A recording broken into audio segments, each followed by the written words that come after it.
Hello and welcome to In the Rising, a health and wellness podcast for those going through and those supporting those going through cancer. My name is Bettina Brown and I'm board certified in physical therapy, wound care, and lymphedema. And for me, cancer is very personal. It's affected my friends, my immediate, and my not so immediate family. And therefore, I created this podcast and FitAfterBreastCancer.com to address the multiple dimensions of our lives during and after recovery. Hello. I am so excited to talk to you today. I had a guest that is really just phenomenal. She really is raw, but she talks about something that we often don't talk about. And for many, many women who are going through any type of cancer, particularly breast cancer, they are going through it in a time of their life that's in the middle of menopause or post-menopause. So it isn't just the cancer that they're dealing with. And my guest today, Helen Marray-Finlay, is a phenomenal person because she knows all about skin, deals with skin all day, every day, but also shares her own vulnerable story about why she feels menopause is so important. And if you wait till the end of the podcast, there's a special gift for you.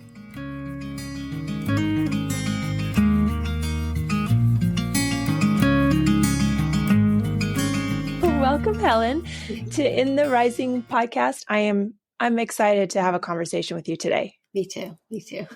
You love to talk about menopause, and I looked, it's on your website, but it is October 18th is World Menopause Day. You and I are having a chat on October 16th, and I wanted to ask you this question. What drew you to menopause? Like, why does this mean something to you? It all came about because I had hysterectomy and it was during COVID, but I kept my ovaries. So I was under the impression that I wasn't going to go into menopause.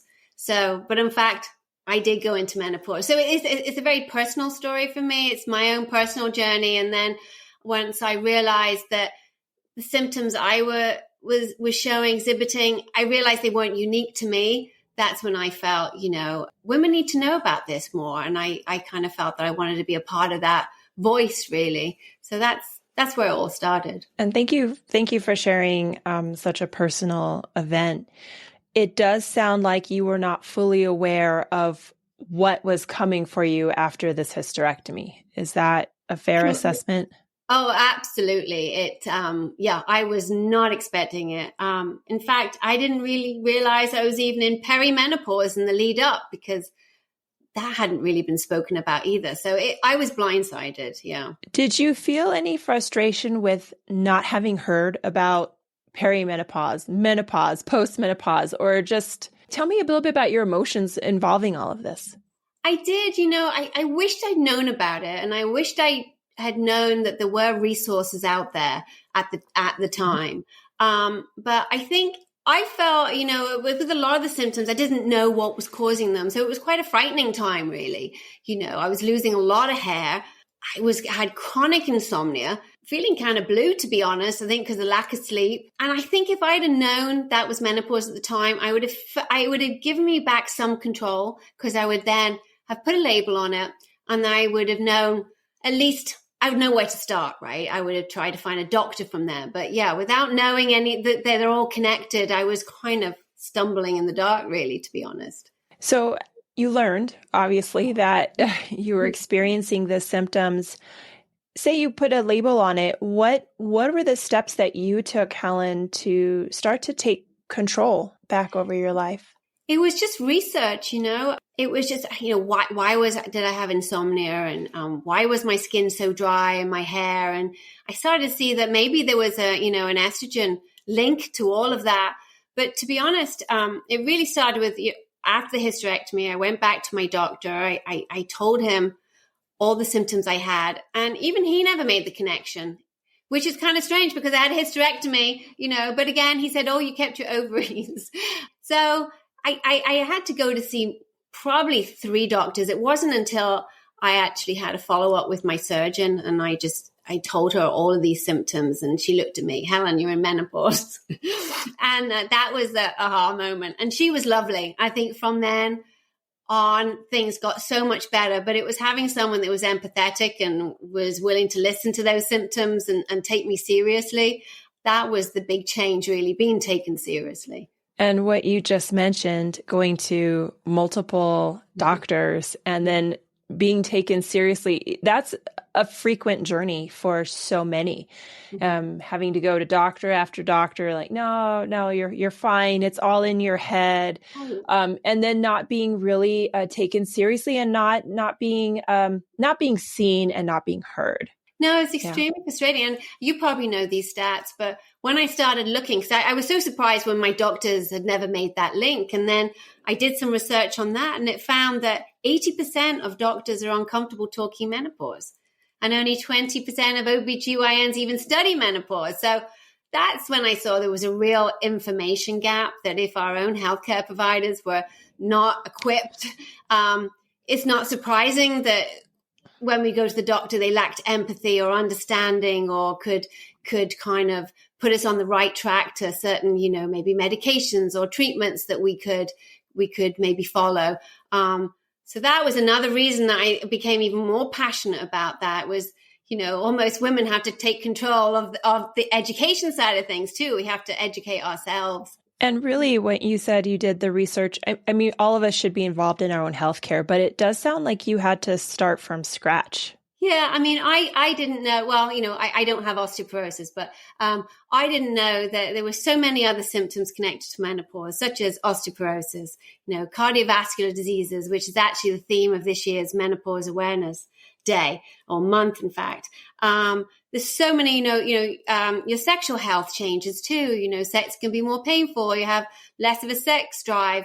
There's so many different things that I don't think that women may be going through at this age that they're not linking back to menopause. Obviously, menopause is not going to be the reason for everything you're suffering, but it could be, so it's worth getting things checked out, right? And setting your mind at rest. But it is amazing that menopause is linked to so many different symptoms. It's linked to a lot. And one of them is even feeling, like not all the way there mentally, a little bit of a fog.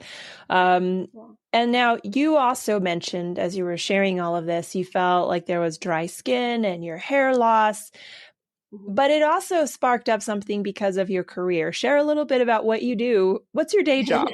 Well, my day job, I'm a makeup artist in Hollywood. So I work on big TV shows and movies like Pirates of the Caribbean, TV shows like Barry, The Goldbergs, Brooklyn Nine-Nine. So I work with lots of people, lots of women of all different ages, all different skin types. And I think, since I've become much more aware of menopause, I've been talking a little bit about it at work more. And it's amazing how open women now are about talking menopause. Suddenly, if someone starts a conversation, they'll add their 2 cents worth. And it's really good, kind of vibing off them and finding out what they're doing that might help them, which may then help you. So it's exciting that conversation is getting broader. And that's amazing. That's amazing. Now, in hindsight, like we're going to talk a little bit more about that, but now that you've been through this experience and you said you work with women of all ages, do you feel like now there's a few more clicks together with the foundation, the basis of like the skin that you're working with of the different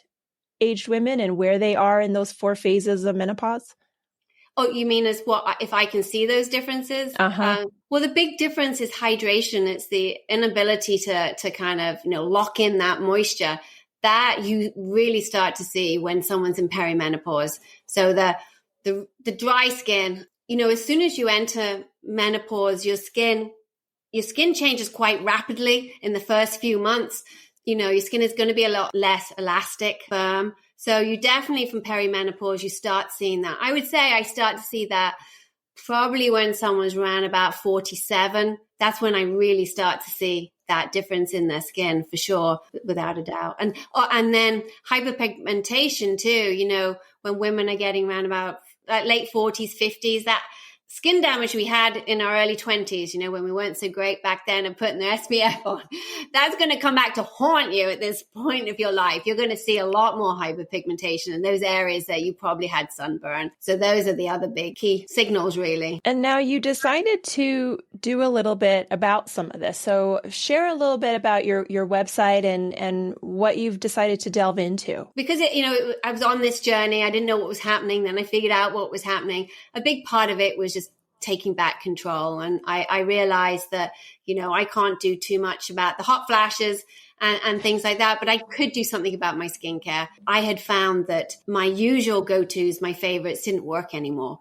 There was just something missing. They were still great products, but there was something missing now, and it just wasn't working on my skin. So I figured that was one area that I could address. And so I started developing a skincare line that is specifically tailored for menopause. We have ingredients that are going to counter a lot of those symptoms that you'll exhibit during menopause. Like I said, the sagging skin, lack of firmness, hyperpigmentation. Some women get hormonal acne, so I wanted to make sure there was nothing that would block pores, but definitely protecting the skin barrier, strengthening that so you can lock in that hydration. That was really important to me because I felt, if I felt good in my skin, I felt good about, stepping outside and, going on with my life. Everything else then felt that it was crumbling, the brain fog and that, but at least I felt good in my own skin. And like what you just said, you feel different if your skin's good, but there's a lot of research that says if your skin is, or you present outwardly well, it does affect your confidence. It does affect your day-to-day life. And if you feel confident to go out and exercise, and if you feel confident to go to the store or go drink a little, you just move different. You own your space different. And so it is not just the skincare. It has so many other layers that emotionally are important as well. Especially when you feel like things are out of control, or you work in Hollywood. I know, we're not all Betty Whites, but there's a time when you're in your prime and there's a time when you're not. I think how you present is super important. And I think the time of your life where I think anything goes, if you want to wear the big black heavy eyeliner, go for it, or if you want to be more natural and just, have a nice moisturizer on and some sunscreen. I don't know if you saw Pamela Anderson this past couple of weeks. Gosh, I think she's just a rock star. I think that's fantastic what she's doing. She looks beautiful. Like she said, it's just all about feeling good about yourself. She's doing it for herself now, which I think is great. And that is ultimately what it is all for. Like what you said, the big dark eyeliner or the nothing, it really is about yourself and feeling good about yourself. Some people may be listening like, oh yeah, another skincare line. What were you looking for specifically for your products to work? Like, are there many different ones? Or is there one where it's really looking at hydration or anything like that? Well, a moisturizer is all about, it's all about hydration. When you're going through menopause, your estrogen levels decline, but so do your collagen levels decline. Your collagen drops by 30%, and then it will drop, 2% every year thereafter. And your skin is much more sensitive. It's a skincare line that, as I said, is really developed specifically for those issues that menopause brings on. So it's not a typical anti-aging skincare line.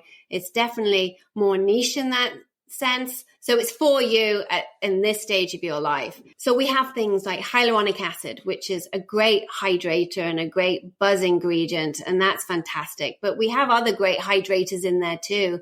Like squalene, which is fantastic. But it's all about protecting the barrier, your skin barrier, so you can lock in that hydration. So whatever product you put on your skin, it's going to absorb and it's going to lock it in. So, your pH level changes. So your skin is a lot more sensitive. So we've taken that into account. A lot of creams and a lot of ingredients, as you're getting older and going through menopause, you want to stay away from, for example, retinol, which is a great ingredient, but during menopause, it's not such a hot ingredient because if your skin is already sensitive, adding an ingredient like that is not good. During menopause, you really do need to take care of your skin in probably a different way as you did a few years ago.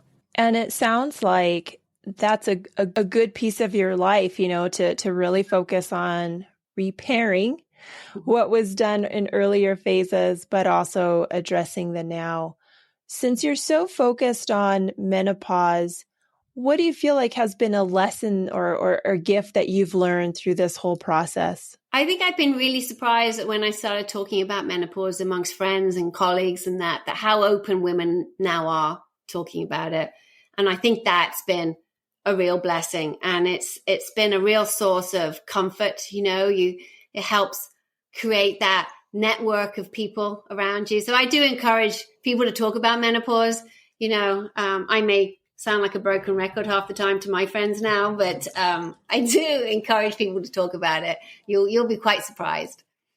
Well, thank you so much. I'd like you just to share your website. I will have that in the description as well. Okay, we're at finleyandgreen.com, and Finley is my name, and green because we hope to be as green as we possibly can.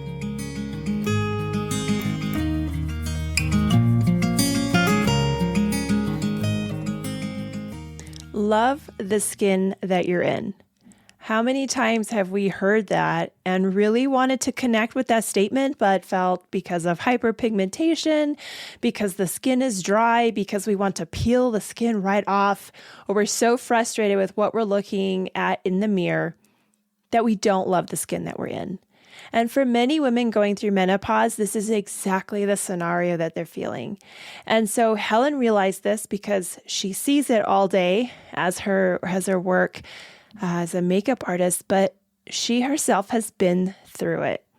And I tend to lean to people who've been through a thing or two, even though we all share our own extraordinary journey.